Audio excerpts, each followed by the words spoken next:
구정 명절에 식구들하고 잘 지내셨습니까? 올 한 해 정말 하나님의 보호하심과 하나님의 축복이 여러분들의 가정 또 자녀들 기업부에 충만하시기를 주님의 이름으로 축원합니다. 정말 아멘입니다. 지난주하고 오늘 여러분들에게 역사편찬위원회에서 수고해서 만든 뿌리라는 책과 영상을 우리가 보았습니다. 이 책은 4권으로 출간될 예정이고, 이제는 그냥 역사에 아무도 보지 않는 책이 아니라 이제 이야기를 중심으로 해서 누구든지 그 이야기를 듣고 함께 하기 위한 책으로 나올 것입니다.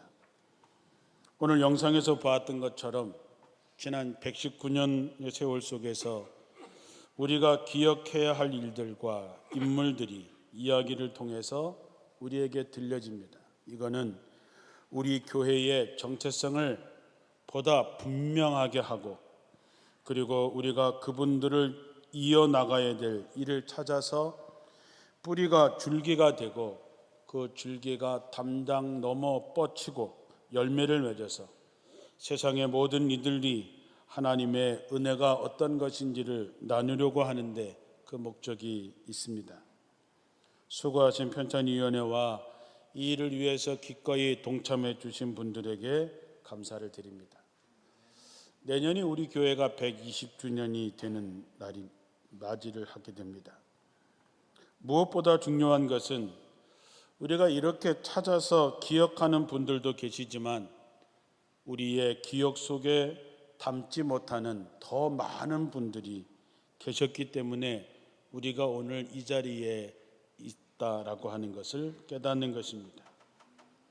우리를 있게 한 그분들의 삶의 이야기를 마음에 새기고 그 믿음의 역사를 계속될 수 있도록 우리가 최선을 다해서 이어가고, 언젠가 우리 후손들이 150주년 200주년의 책을 쓸 때에 여러분 또한 역사의 주인공으로 남게 되고, 그들이 우리들을 이야기하고 예수님이 이 땅에 오시는 그날까지 원주 제1교회가 자랑스럽고 아름다운 이야기가 끊어지지 않기를 정말 주님의 이름으로 축원합니다.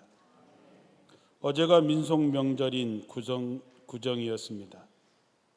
민족의 대이동이 시작되고 차가 얼마나 막히고 어디서부터 어디까지 몇 시간이 걸린다라고 하는 것이 텔레비전에서 계속해서 방송하는 것을 보았습니다. 국토교통부의 통계에 의하면 이번 구정 때에 2,852만 명 정도 되는 사람들이 고향과 일가 친척을 찾아서 모였다라고 하는 것, 우리나라 국민의 절반이 움직였다고 하는 것은 대단한 일이고, 그 일은 뿌리를 찾아가는 아름다운 일이기도 합니다.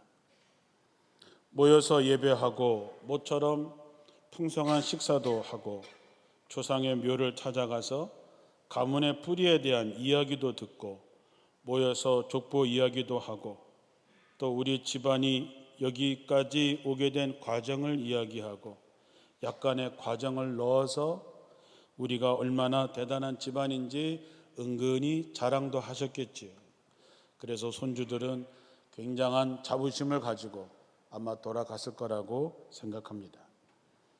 저희 가족도 어저께 그동안 코로나와 사정으로 모이지 못하다가 3년 만에 모든 가족들이 다 모였습니다.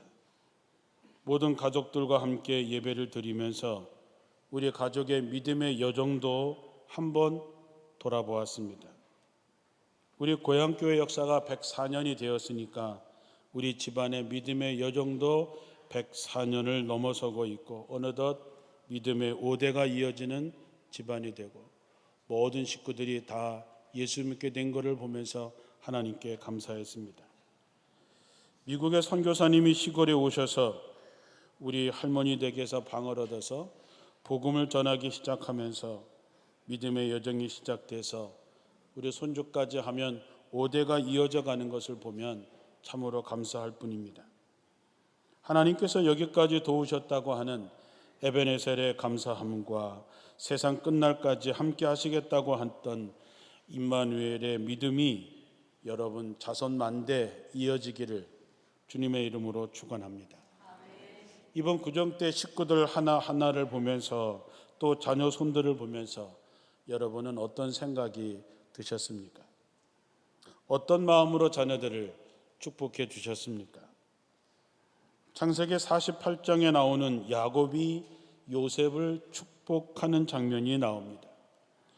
현대어 번역으로 보면 창세기 48장 15절에 야곱이 요셉을 축복하였다.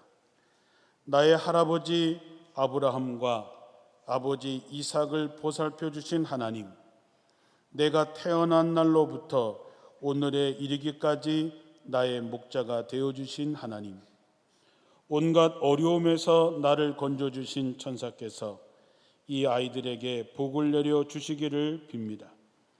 나의 이름과 할아버지의 이름 아브라함과 아버지의 이름 이삭이 이 아이들에게서 살아있게 하여 주시기를 빕니다. 이 아이들의 자손이 이 땅에서 크게 불어나게 하여 주시기를 빕니다. 이렇게 기도했습니다. 참 귀한 축복의 기도입니다. 여러분도 자녀들에게 이렇게 축복해 주시기를 빕니다. 가족이란 사전적으로 보면 부부를 중심으로 해서 그로부터 생겨난 아들, 딸, 손자, 손녀 등 가까운 혈육들이 모여있는 구성원이라고 이야기합니다.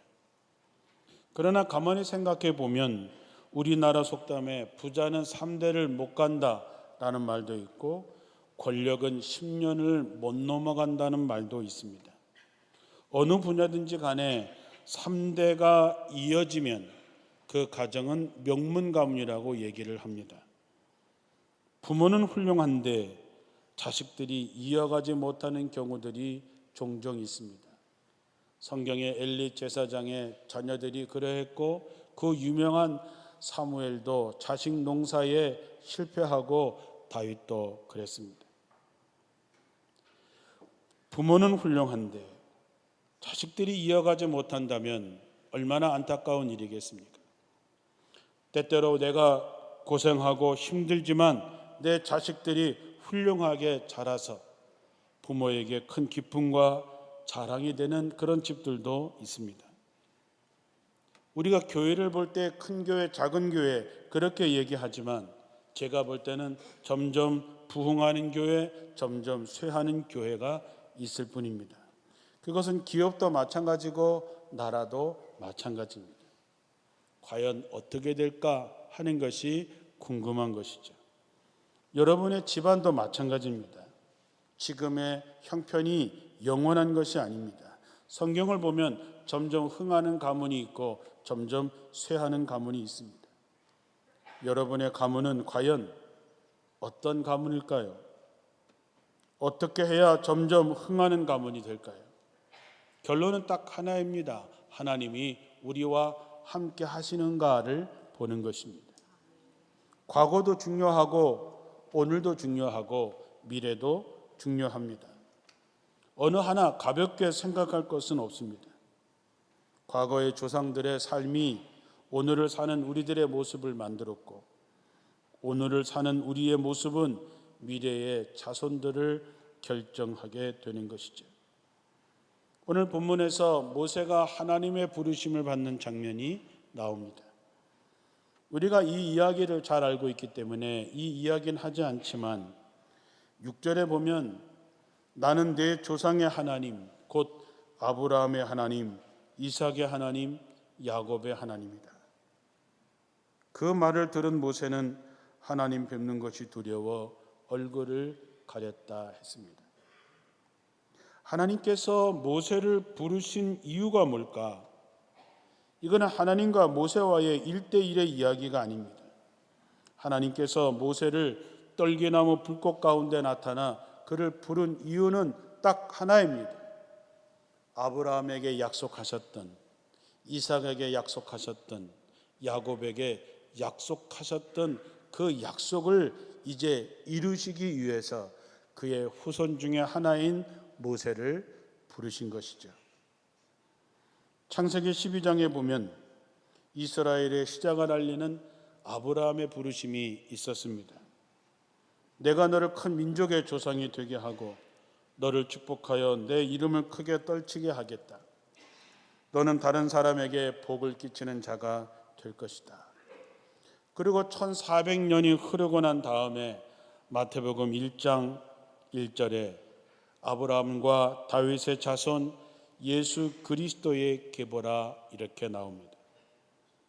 1400년 전에 아브라함에게 약속하셨던 그 약속이 1400년이 지나고 난 다음에 예수 그리스도가 그 집안에서 탄생하는 것으로 해서 약속이 온전히 이루어졌음을 보게 되는 것이죠. 우리도 족보라고 하는 것을 갖고 있습니다. 우리 교회의 역사편찬위원회에서 만드는 극히 일부이긴 하지만 우리가 자랑스러워할 만한 인물들이 있습니다. 여러분의 가정에도 아브라함과 같은 사람, 다윗과 같은 사람, 자랑스러워할 만한 인물도 있을 것이고 부끄러운 인물도 있을 것입니다. 아브라함과 다윗의 자손 예수 그리스도의 계보라고 하는 말은 아브라함과 다윗이 이스라엘이 자랑할 만한 인물이라는 것이고 그 가문에서 드디어 메시아가 되시는 예수 그리스도가 나왔다고 하는 것이죠.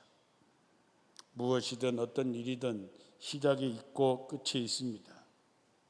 어느 날 하나님께서 아브라함을 부르시면서 이스라엘의 역사가 본격적으로 시작이 됩니다.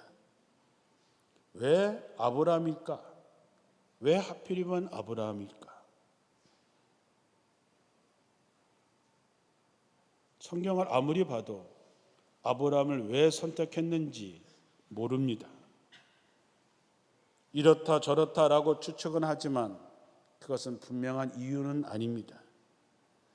하나님이 우상을 만들던 집안의 사람, 그것도 75세나 된 사람을 어느 날 부르셔서 내가 너를 큰 민족의 조상이 되게 하고 너를 축복해서 내 이름을 떨치게 하겠고 너를 다른 사람들에게 복을 끼치는 자가 하겠다고 하신 그 이유가 뭘까? 이유는 모릅니다. 분명한 것은 하나님께서 하신 일입니다. 하나님께서 선택하신 일이고 하나님께서 행하신 일입니다. 달리 얘기하면 하나님께서 왜 여러분을 선택했을까? 왜 여러분의 부모가 예수 믿게 했을까? 왜 여러분의 할아버지 할머니를 예수 믿게 했을까요? 그 이유가 뭘까요? 대답하실 수 있으십니까? 모르는 것입니다. 하나님이 하신 일이죠. 그래서 우리는 그것에서 이 모든 것을 하나님의 은혜라고 말할 수밖에 없는 것입니다. 분명한 것은 하나님이 나를 부르신 뜻이 있습니다. 그것은 뭐냐 하면 믿음의 조상으로 삼으신 것입니다. 여러분을 통해서 하나님의 영광이 드러나기를 바라고 여러분을 통해서 모든 사람들이 복을 얻게 하려는 것입니다. 그래서 정말로 우리와 우리 가문에서 정말로 하나님의 은혜, 모세와 같은 사람, 여호수아와 갈렙과 같은 사람, 다윗과 같은 사람이 나와야 되고 그걸 위해서 우리는 내게 주어진 환경에서 어떻게 해서라도 견뎌내야 되고 우리는 이어가야 되는 것이죠. 우리가 아브라함의 자손이라 그래서 평탄한 길만 걸은 것은 아닙니다. 마태복음 1장에 보면 아브라함부터 다윗까지, 다윗으로부터 바벨론의 포로기까지, 바벨론의 포로기서부터 예수님까지 세 부분으로 나오게 됩니다. 아브라함 때부터 다윗까지는 이제 가문의 시작이 어떻게 발전을 해서 결국 영광의 시대까지 갔지만 그 다음 세대는 말할 수 없는 고통과 인고의 세월을 보내게 됩니다. 우리의 인생도 마찬가지고 여러분의 가문의 이야기도 평탄하기만은 않았을 것입니다.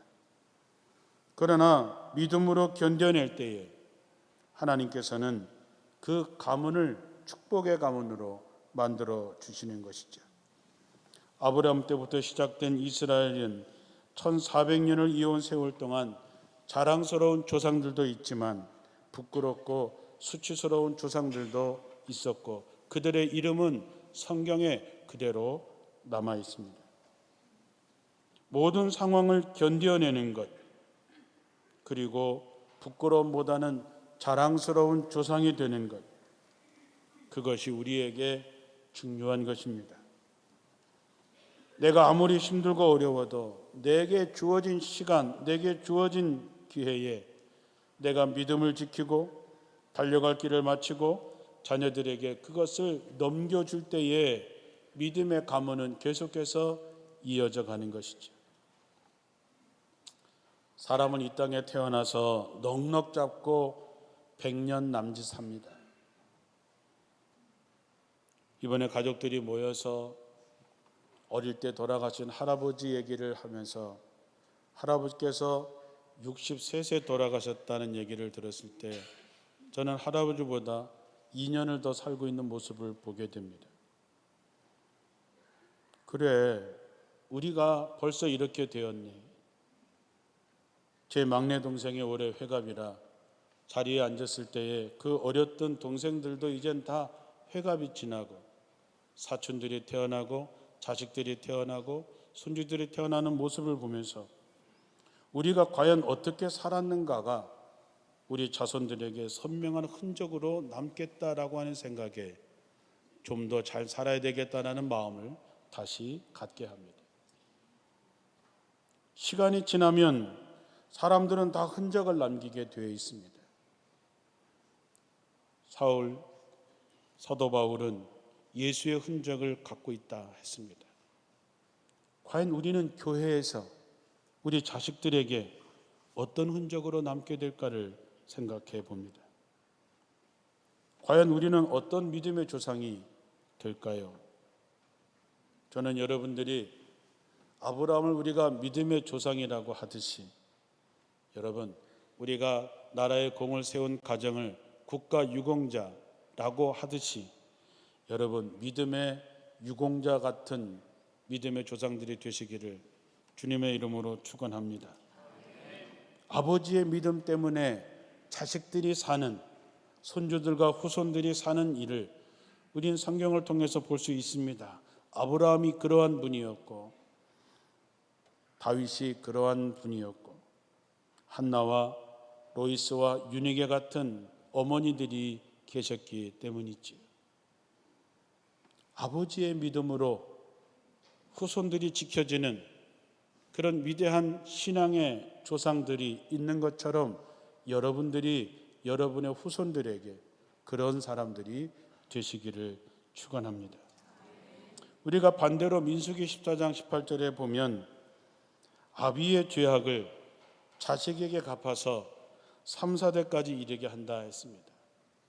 내 잘못 때문에, 나의 죄 때문에, 나의 허물 때문에 내 자식이, 내 손주가 3, 4대 고통을 받게 해서는 되겠냐 하는 것이죠.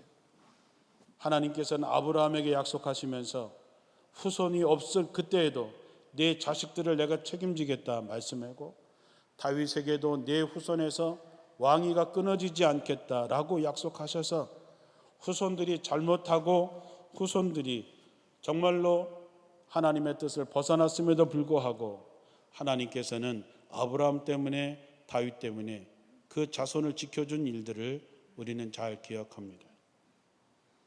국가 유공자가 그 집안의 자랑인 것처럼 여러분들이 가정의 믿음의 유공자들이 되시기를 주님의 이름으로 축원합니다. 또 하나 여호수아와 갈렙과 같이 하나님의 뜻을 온전히 따른 순종의 사람들도 있습니다. 여러분도 잘 알다시피 출애굽을 했던 사람들은 대부분 다 광야에서 죽었습니다. 그러나 여호수아와 갈렙만큼은 가나안에 들어갔습니다. 민수기 32장 12절에 그나스 사람 여분네 아들 갈렙과 눈의 아들 여호수아는 여호와를 온전히 따랐느니라 라고 그들을 설명하고 있습니다.